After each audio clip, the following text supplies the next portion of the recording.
जंगल में गरीब बहू का जुगाड़ू आलीशान ससुराल।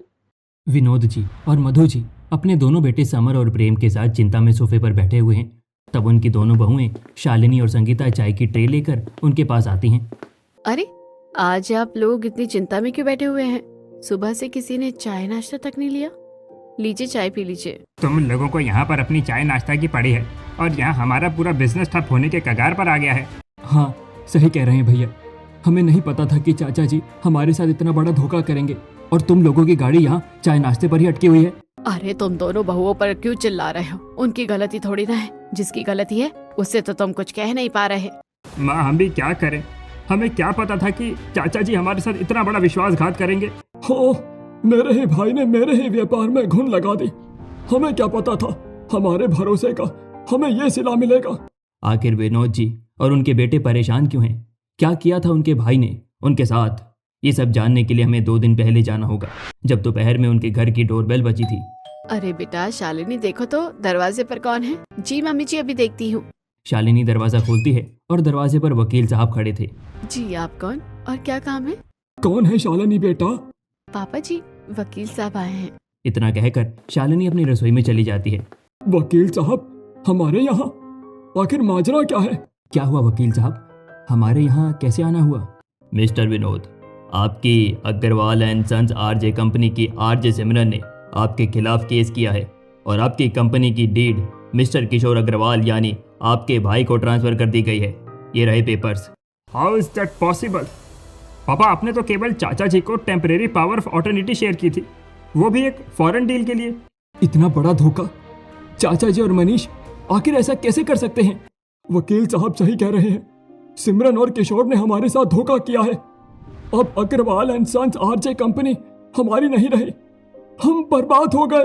हे भगवान, ये क्या मुसीबत है। अब हमारा क्या होगा? वकील साहब, आप जाइए और मम्मी पापा, आप लोग चिंता मत करो। हमारा मधु मेडिको अभी भी जिंदा है। हम ऐसे 10 आरजी कंपनी खड़ी कर लेंगे। वकील साहब की बात सुनकर पूरा परिवार स्तब्ध रह जाता है और समर उन्हें उनकी मेडिकल कंपनी के भरोसे रहने का दिलासा दे रहा होता है। तब इंस्पेक्टर साजिद वहां आते हैं। 10 कंपनी खड़ी तो तब करोगे लाडले, जब जेल जाने से खुद को बचा पाओगे। अरे इंस्पेक्टर साहब, ये क्या कह रहे हैं आप? यही कि आपके बड़े बेटे समर, जिस मधु मेडिको के प्रोपराइटर हैं, वहां छापा पड़ा है और भारी मात्रा में नकली दवाई मिली है, जिनकी वजह से लाखों लोगों का जीवन खतरे में है। लेकिन पापा, फैक्ट्री का सारा काम तो मनीष देखता है। हे भगवान, इतना बड़ा धोखा! देखिए मिस्टर समर, आपकी कंपनी सील हो गई है और आप पर 5 करोड़ का जुर्माना है। आपको 2 दिनों में ये भरना होगा, वरना आपको जेल जाना पड़ेगा। दरअसल विनोद जी के छोटे बेटे ने उनकी आरजी कंपनी तो धोखे से हड़प ली थी, बल्कि उनकी मेडिकल कंपनी में नकली दवाइयों का कारोबार करके विनोद जी के पूरे परिवार को बर्बाद भी कर दिया था। और इसी चिंता में सभी आज बैठे हुए थे। तभी उनकी डोरबेल बजती है। अरे बेटा संगीता, देखो जरा कौन है। संगीता दरवाजा खोलती है। वकील राजेश फिर से अंदर आते हैं। ये लीजिए विनोद जी, आपको आज ये घर खाली करना है। आपके भाई ने आपके खिलाफ नोटिस भेजा है। क्या? दिखाइए जरा पेपर्स। प्रेम वकील साहब के हाथ से पेपर छीन कर पड़ता है और हम बर्बाद हो गए मम्मी पापा। अगर हमने आज के आज ये घर खाली नहीं किया तो हम पर लीगल एक्शन लिया जाएगा। पापा, अब हम क्या करेंगे? हमने अपना सब कुछ बेचकर जुर्माना तो भर दिया, लेकिन हम जाएंगे कहाँ? अरे जाएंगे तो तब ना, जब लोग हमें अपने बीच में रहने देंगे। जी जी ठीक है, अब मैं चलता हूँ। आप लोग आज ही घर खाली कर दीजिएगा। इसके अलावा कोई रास्ता भी तो नहीं है। हमारे पास अपना कैश है, ना जेवर और ना ही कोई प्रॉपर्टी। जाने की तैयारी करो। विनोद जी का पूरा परिवार चिंता में आ जाता है और तभी उनके घर के बाहर मोहल्ले के लोग जमा होकर मोर्चा निकालते हैं। अरे ओ शरीफों की औलादों, निकलो बाहर। तुम लोग मोहल्ले तो क्या, इस शहर और दुनिया में रहने लायक नहीं हो। धोखेबाजों, गद्दारों, दरिंदों, तुमने तो ना जाने कितने बेगुनाहों की जान ली है। निकला बाहर। अग्रवाल परिवार, हाय हाय! अग्रवाल परिवार, हाय हाय! अरे देखिए आप लोग, बाहर कैसी आवाजें आ रही हैं। अगर हम लोग अभी बाहर निकले तो मोहल्ले वाले हमें जान से मार देंगे। मम्मी जी, कृष्णा भी नींद से उठकर रोने लगा है। अब हम क्या करें? अग्रवाल परिवार के घर के बाहर पूरा मोहल्ला धरना देकर बैठ गया था। घर के अंदर पूरा परिवार चिंता में था। तभी बाहर लोगों ने पत्थरबाजी शुरू कर दी।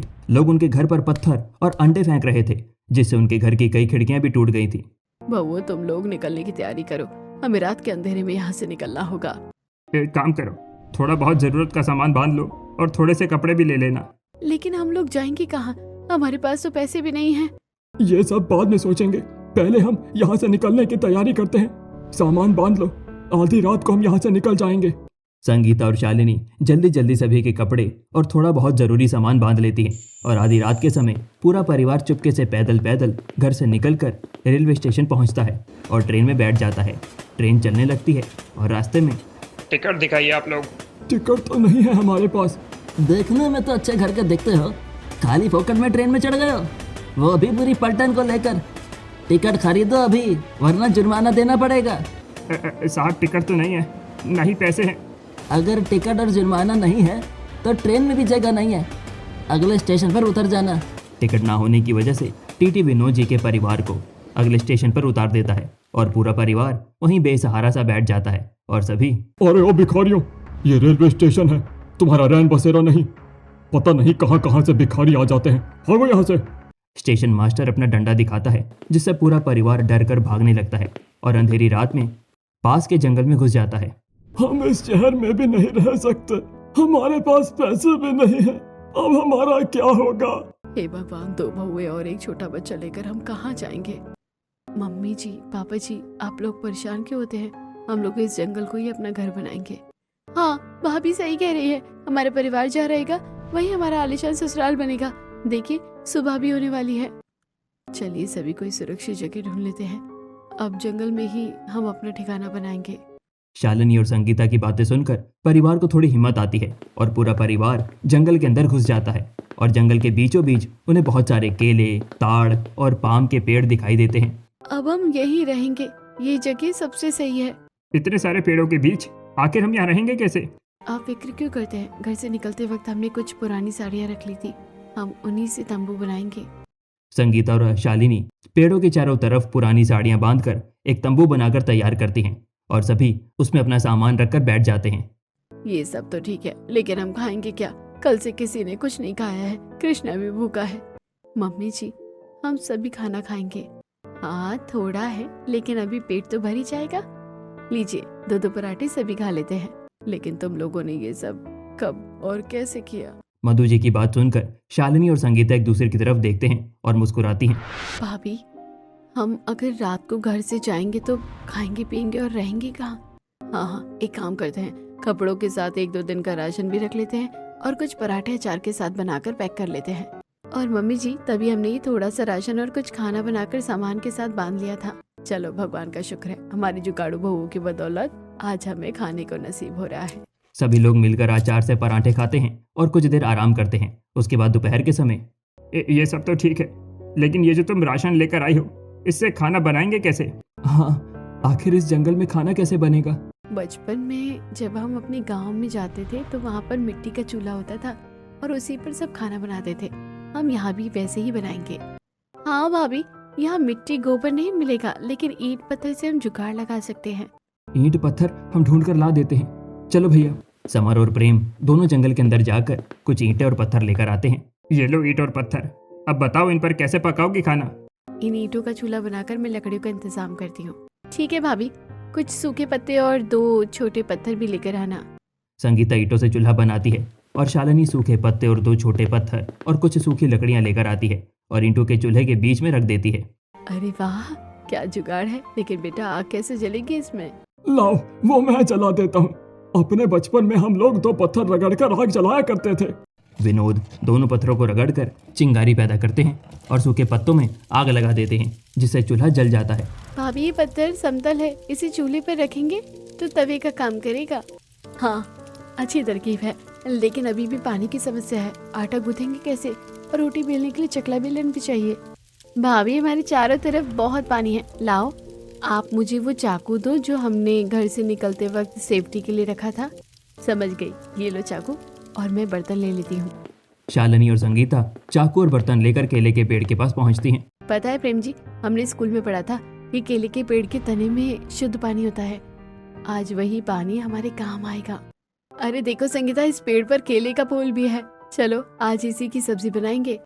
ठीक है, आप बर्तन पकड़ो, मैं पहले पानी निकालती हूँ। शालिनी और संगीता केले के पेड़ के तने को काटकर उसमें से पानी निकालती है और केले के फूल को भी तोड़ लेती है और उसकी सब्जी भी बना लेती है। सब्जी बना ली, आटा गूंथ लिया, अब रोटी बेलेंगे कैसे? अरे चिंता क्यों करती हो, आज मैं तुम्हें हाथ से रोटी बेल कर बनाऊंगी। इसके बाद मधु हाथ की पानी वाली रोटी बेलकर पत्थर के तवे पर सेंकती है। शाम को सभी हाथों में लेकर ही रोटी सब्जी खाते हैं और रात में सभी तंबू में ही बैठे होते हैं। तभी अचानक जंगली जानवरों की आवाज़ आती है। ये तो शायद जंगली जानवरों की आवाज़ है। अब हम क्या करेंगे? कहीं कोई जानवर यहाँ आ गया तो? तुम लोग घबराओ मत, एक काम करो, जो लकड़ियाँ लाए थे उनके अंगारे जला लो, जंगली जानवर दूर रहेंगे। समर और प्रेम तंबू के बाहर लकड़ियाँ इकट्ठी कर देते हैं और विनोद उनमें आग जला देते हैं। भाभी मुझे लगता है अब हमें कुछ जुगाड़ लगाकर ही इस जंगल में अपना मजबूत ठिकाना बनाना होगा। हाँ, लेकिन उससे पहले हमें अपनी झोपड़ी बनानी होगी।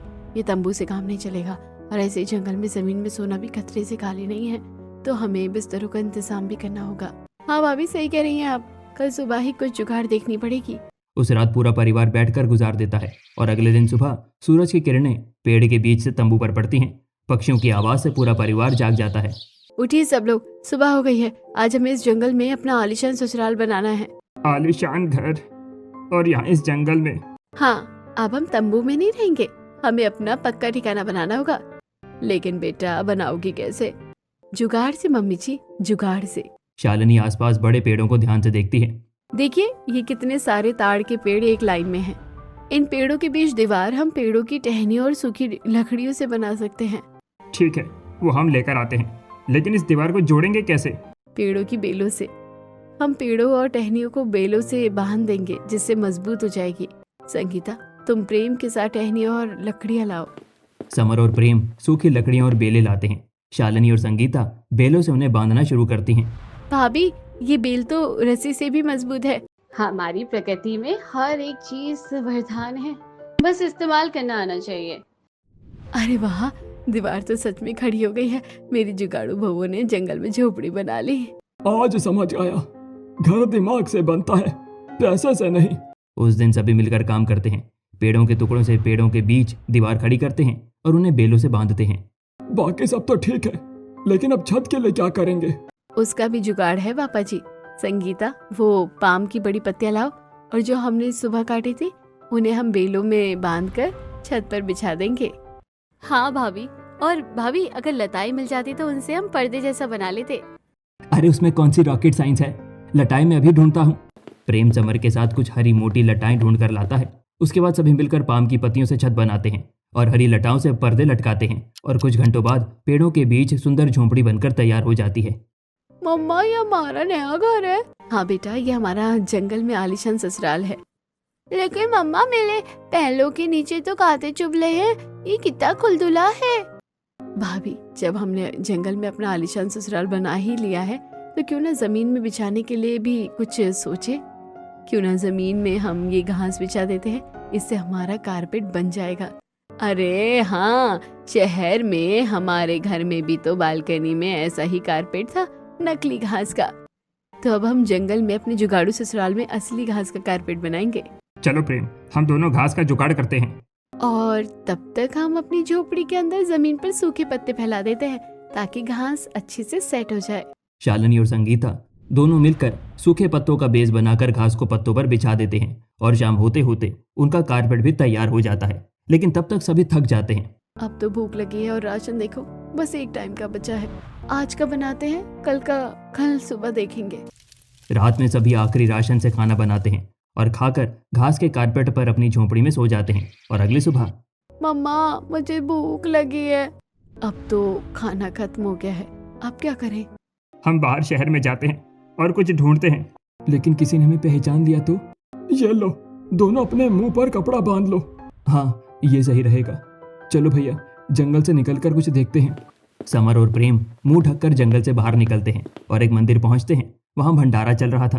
प्रेम चलो, लाइन में लग जाते हैं, प्रसाद ले लेंगे, एक समय का गुजारा हो जाएगा।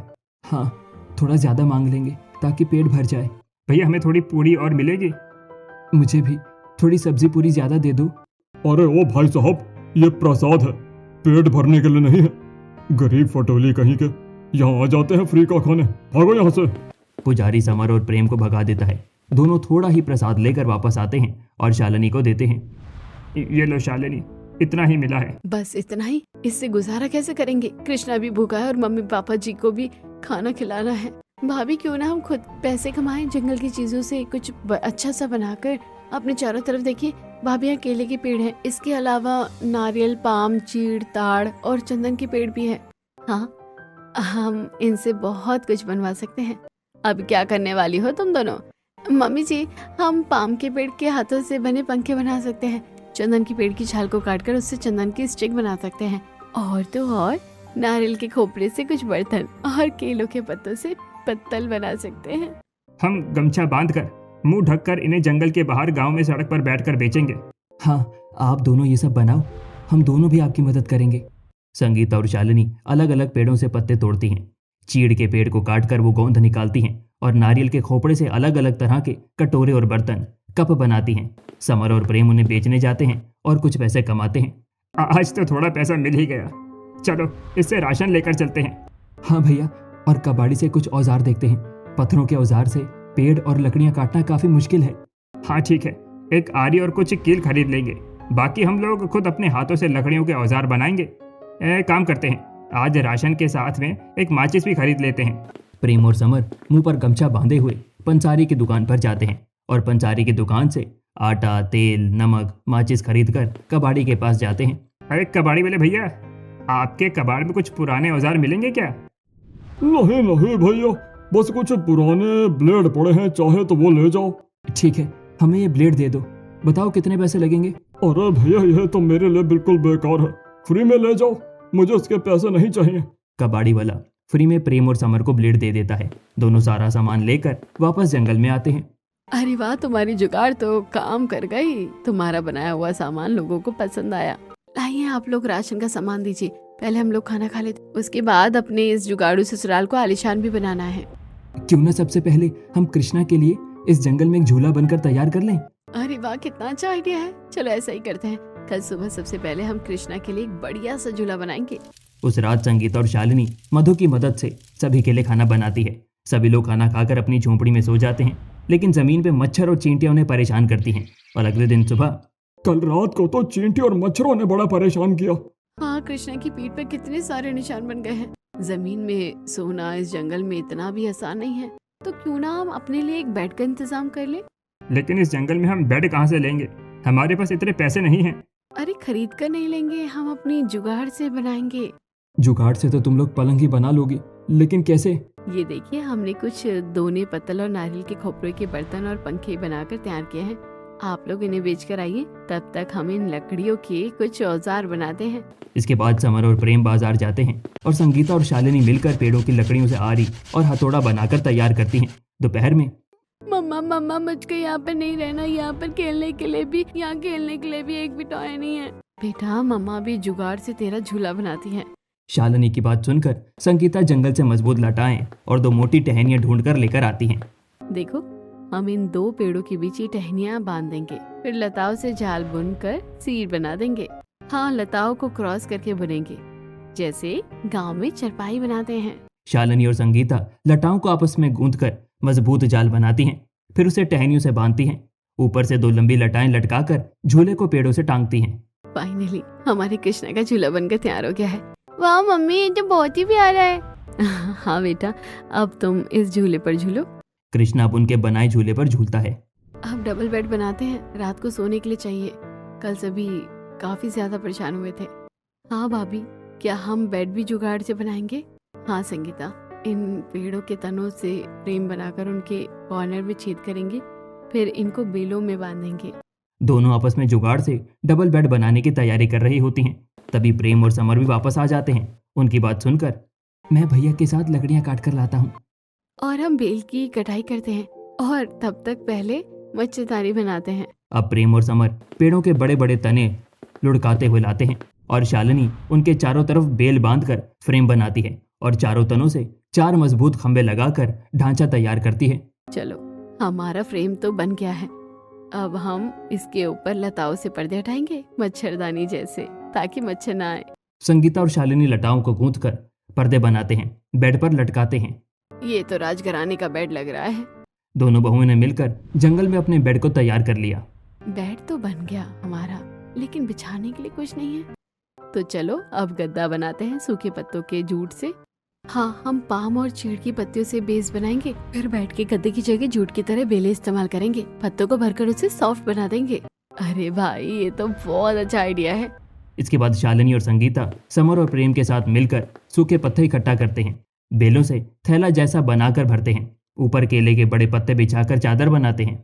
वाह, अब इस पर सोने में मजा आएगा। संगीता और शालिनी मिलकर जंगल में अपने आलीशान ससुराल में बेड का इंतजाम भी कर लेती हैं। कुछ दिनों तक वो अपने हाथ की चीजें बनाकर बाजार में बेचने के लिए बेचती हैं। और एक दिन संगीता, क्यों ना हम ऐसे ही जुगाड़ से सोफा, ड्रेसिंग टेबल, चेयर, कुर्सी, बाथरूम और बाकी सब चीजें बनाएं। लेकिन भाभी, सबसे पहले एक बाथरूम बनाते हैं, क्योंकि जंगल में खुले में शौच करना मुश्किल हो रहा है।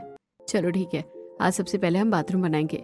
हमारी झोपड़ी के लिए जो पेड़ है, उनमें से जिस पेड़ का तना सबसे ज्यादा मोटा है, वही पेड़ हमारा बाथरूम बनेगा। लेकिन फिर पानी का इंतजाम कैसे करोगी? यहाँ पर पास में हमने एक तालाब देखा है, क्यों ना हम कुछ बांस जोड़कर उसे पाइप की तरह इस्तेमाल करें। हाँ भाभी, सही कह रही हो, हम वहाँ से डायरेक्ट पाइप लाएंगे और बाथरूम में उससे नहाने और शौच करने के लिए दोनों की परेशानी खत्म हो जाएगी। तो क्या कहती हो, चलो शुरू करें अपना बाथरूम बनाना। हाँ, तब तक हम आरी और हथौड़ों से पेड़ों की लकड़ी काट कर लाते हैं और उससे लकड़ी के टॉयलेट सीट और पाइपलाइन बनाते हैं। हाँ, और नल के लिए बांस का टुकड़ा लगाना, इससे पानी आसान रहेगा। इसके बाद दोनों बहुएं मिलकर पेड़ों का सबसे बड़ा तना खोजती हैं और खोखला करके गोलाकार बाथरूम बनाती हैं। जमीन में गड्ढा खोदकर टॉयलेट बनाते हैं और ऊपर लकड़ी की सीट लगाते हैं। देखो, रॉयल बाथरूम तैयार है, जिसमें प्राइवेसी के लिए लताओं से पर्दा ढका हुआ है। हम लोग, वाह मेरी गरीब जुगाड़ू बहू के जंगल में आलीशान ससुराल का बाथरूम तो शहर के बाथरूम से बेहतर है। अब कम से कम नहाने और शौच की समस्या सुलझ गई। संगीता, मैं सोच रही हूँ कि हमें अपनी जंगल में झोपड़ी को आलीशान ससुराल बनाने के लिए कुछ और चीजें बनानी चाहिए थी।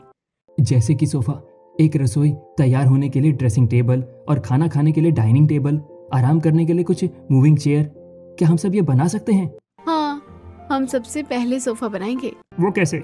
ये देखो, इन पेड़ों की ये मोटी लकड़ियाँ आधार बनेंगी, टहनियों से बैक रेस्ट बनाएंगे और चीड़ के गोंद से लकड़ियों को चिपकाएंगे और फिर सजावट के लिए उन्हें बेलों से बांध देंगे। चलो, हम तुम्हारी मदद करते हैं। समर और प्रेम मोटी लकड़ियां और टहनियां लाते हैं। शालिनी और संगीता मिलकर पहले लकड़ियों का ढांचा बनाकर सोफा तैयार करती हैं और फिर चारों तरफ पेड़ों की बेलों को बांधकर उसे सजाती हैं और शाम तक सोफा तैयार हो जाता है। अगले दिन शालिनी और संगीता नाश्ता बनाती हैं। अब हमें किचन का इंतजाम करना चाहिए, ये खुले में खाना बनाना बहुत मुश्किल है। हाँ भाभी, क्यों ना हम पेड़ के तने को काटकर किचन बनाएं? कैसे? देखो, इस छोटे मोटे पेड़ का तना काटकर खोखला करोगी, वो किचन की दीवार बनाएगी। मैं और प्रेम तनों को आरी से काटकर खोखला कर लेते हैं। समर पेड़ का तना काटता है, शालिनी और संगीता उसे खोखला करके किचन बनाती हैं। अब लकड़ियों से शेल्फ बनाएंगे सामान रखने के लिए। हाँ, और मिट्टी से चूल्हा बनाएंगे। हाँ, और इन बांस को जोड़कर पाइप बनाएंगे, जिनमें चिमनी की तरह, जिससे धुआं बाहर निकलेगा। दोनों जुगाड़ू बहुएं फिर मिट्टी से चूल्हा बनाती हैं, बांस से चिमनी लगाती हैं, किचन तैयार हो जाती है।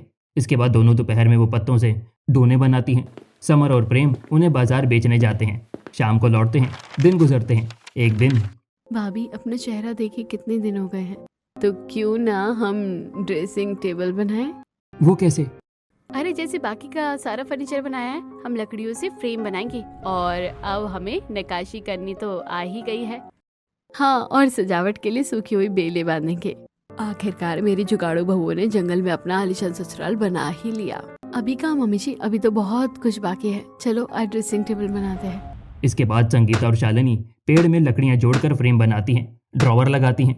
भाभी, ड्रेसिंग टेबल तो बना ही ले, लेकिन बिना शर्त के हम तैयार कैसे होंगे? समर, आज बाजार जाते समय इस साइज का शीशा लेकर आना, हम अपनी ड्रेसिंग टेबल पर शीशा भी लगाएंगे।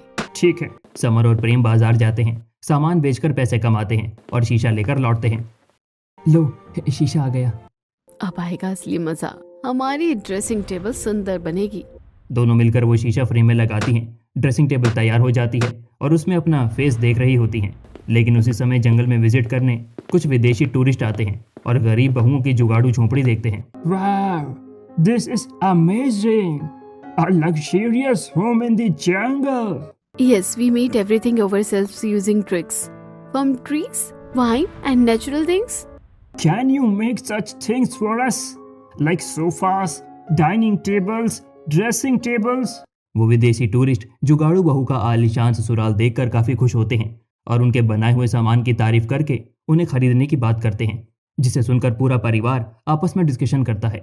हाँ, अगर हम ये बनाकर बेचे तो अच्छा पैसा कमा सकते हैं। सही कह रहे हो बहू, तुम्हारी क्या राय है? हम तैयार हैं। Yes, we can make for you. इसके बाद वो टूरिस्ट उन्हें sofa, 3 dining table, 4 dressing table का ऑर्डर देते हैं। We'll come back in a week. अगले दिनों बहुएं पेड़ काटती हैं, सोफा, टेबल, ड्रेसिंग टेबल बनाती हैं। ये सोफा तैयार है, अब टेबल बनाते हैं। हाँ, जल्दी जल्दी बना लेते हैं, कुछ पैसे लगेंगे। दोनों जुगाड़ू बहुएं मिलकर जल्दी जल्दी ऑर्डर का सामान बना लेती हैं। एक हफ्ते बाद टूरिस्ट आते हैं, सामान ले जाते हैं, पैसे देते हैं। Great work. More orders soon. परिवार खुश होता है। एक दिन समर और प्रेम बाहर जाते हैं। अरे यहाँ तो प्रदर्शन हो रहा है, जहाँ हाथ की कला का सामान बेच सकते हैं। हाँ, हम यहाँ अपना सामान बेच सकते हैं। तो चलो तैयार करते हैं। हाँ भाभी, अब हमारा जुगाड़ सामान शहर में बिकेगा। वो प्रदर्शनी के लिए सामान बनाती हैं। परिवार मिलकर तैयार होता है। प्रदर्शनी में शालिनी और संगीता घूंघट में रहकर अपना जुगाड़ू सामान बेच रही होती हैं। समर और प्रेम भी उनके साथ मदद कर रहे होते हैं, जबकि मधु और विनोद कृष्णा को संभाल रहे होते हैं। देखो संगीता, आज कितने लोग हमारी सोफा और डाइनिंग टेबल देखकर रुक रहे हैं। हाँ भाभी, ये जंगल का जुगाड़ अब शहर में कमाल कर रहा है। एक तरफ जुगाड़ू बहू की मदद से विनोद का परिवार अपने हालात सुधार रहा था, वहीं दूसरी तरफ शहर में किशोर के घर में मनीष, ये सिमरन अब हमारी आरजे कंपनी को अपने हिसाब से चला रही है। वो हमें कुछ समझती ही नहीं। हाँ पापा, वो तो हमारी डीड भी अपने नाम करने की सोच रही है। एक काम करते हैं, उसको रास्ते से हटवा देते हैं। ये बहुत भारी पड़ रही है हम पर। सिमरन बाहर से चुपके से उनकी बातें सुन लेती है और डर कर अपने कमरे में चली जाती है। हे भगवान, ये लोग मुझे मारने की प्लानिंग कर रहे हैं, अब मैं क्या करूं? अगले दिन सिमरन चालाकी से कुछ पेपर तैयार करती है। किशोर अंकल, ये पेपर साइन कर दीजिए कंपनी की नई डील के लिए। हाँ, दे तो साइन कर देता हूँ। सिमरन गलत पेपर साइन करवाकर आरजे कंपनी को अपने नाम ट्रांसफर करवा लेती है और फिर अब ये कंपनी मेरी है और तुम लोगों की दवाइयाँ वाली कंपनी में नकली दवाइयों का राज मुझे पता है। सिमरन एक वीडियो दिखाती है जिसमें किशोर और मनीष नकली दवाएं बनाते दिख रहे हैं। ये वीडियो पुलिस को दे दूंगी अगर तुमने सारी प्रॉपर्टी मेरे नाम नहीं की। ठीक है, हम कर देते हैं। लेकिन हमारा क्या होगा? सिमरन ब्लैकमेल करके सारी प्रॉपर्टी अपने नाम करवा लेती है और किशोर और मनीष को धक्के मार कर निकाल देती है। निकलो बाहर, बड़े आए मुझे रास्ते से हटाने वाले, इस शहर में दिखना भी मत। अब किशोर और मनीष कई दिनों तक दर दर भटकते हैं बिना खाए और उसके बाद उसी प्रदर्शनी में खाना ढूंढने पहुंचते हैं। मनीष, यहाँ दोने पत्तल पड़े हैं, इनमें से कुछ खा लेते हैं। हाँ पापा, भूख लगी है। वो डोने से खाना उठाकर खा रहे होते हैं, तभी वो समर और प्रेम को सामान बेचते देखते हैं। बहुओं को घूंघट में पहचान लेते हैं। अरे ये तो विनोद का परिवार है, भेष बदल कर सामान बेच रहे हैं। हाँ, चलो उनके पास चलते हैं। वो परिवार के पास पहुंचते हैं। भाई विनोद, बहू, हमें माफ कर दो, हमने गलती की थी। हमें माफ कर दो। जो हमने तुम्हारे साथ किया वही सिमरन ने हमारे साथ करके हमें बर्बाद कर दिया। आप जैसे धोखेबाज लोगों के साथ ऐसा ही होना चाहिए। हाँ, अब जाओ यहाँ से। संगीत और शालिनी दोनों किशोर जी और मनीष जी को धक्का देकर भगा रही होती हैं। तभी रुको बहुओं, एक आइडिया है। इन्हें हमारी बेगुनाही साबित करने दो, पुलिस के सामने सच्चाई बताएं। ठीक है चाचा जी, लेकिन एक शर्त है, पहले पुलिस के सामने हमारी बेगुनाही साबित करो, तब हम तुम्हें काम में लगा देंगे। ठीक है, हम करते हैं। पूरा परिवार किशोर और मनीष को पुलिस स्टेशन ले जाता है। क्या बात है विनोद जी? साहब, नकली दवाई हमने बनाई, समर और प्रेम बेगुनाह हैं। हाँ, आरजी कंपनी भी हमने धोखे से हड़पी। किशोर और मनीष के बयान के बाद पुलिस केस के दोबारा जांच करती है। परिवार की बेगुनाही साबित होती है। कंग्रेचुलेशंस विनोद जी, आपका परिवार अब इस शहर में वापस इज्जत के साथ रह सकता है। आप लोगों की बेगुनाही साबित हो चुकी है। अगले दिन न्यूज़पेपर में आर्टिकल आता है, अग्रवाल परिवार बेगुनाह, चाचा किशोर और मनीष ने किया धोखा। अब हम वापस जा सकते हैं। हाँ, वापस शहर चलते हैं। पूरा परिवार शहर वापस पहुंचता है। उन्हें उनका घर भी वापस मिल जाता है, जिसके बाद अब क्या हम आरजे या मेडिकल कंपनी फिर से शुरू करें? नहीं पापा जी, अब हम नया व्यापार शुरू करेंगे, फर्नीचर बनाने का। हाँ, अलग अलग डिजाइन के फर्नीचर इंडिया और विदेशों में एक्सपोर्ट करेंगे। अच्छा आइडिया है। इसके बाद विनोद जी अपने दोनों बेटों और दोनों बहुओं के साथ मिलकर फर्नीचर का कारखाना खोलते हैं। शालिनी और संगीता डिजाइन बताती हैं, धीरे धीरे वे फर्नीचर बनाते हैं, एक्सपोर्ट करते हैं। वहीं दूसरी तरफ गरीब बहू के जंगल में बने जुगाड़ू आलीशान ससुराल की भी प्रदर्शनी लगाई जाती है, जिसके टिकट से आने वाला आधा पैसा शालिनी और संगीता को मिलता है और आधा सरकार लेती है। और पूरे शहर में विनोद जी की दोनों बहुएं जंगल में आलीशान ससुराल के नाम से फेमस हो जाती हैं।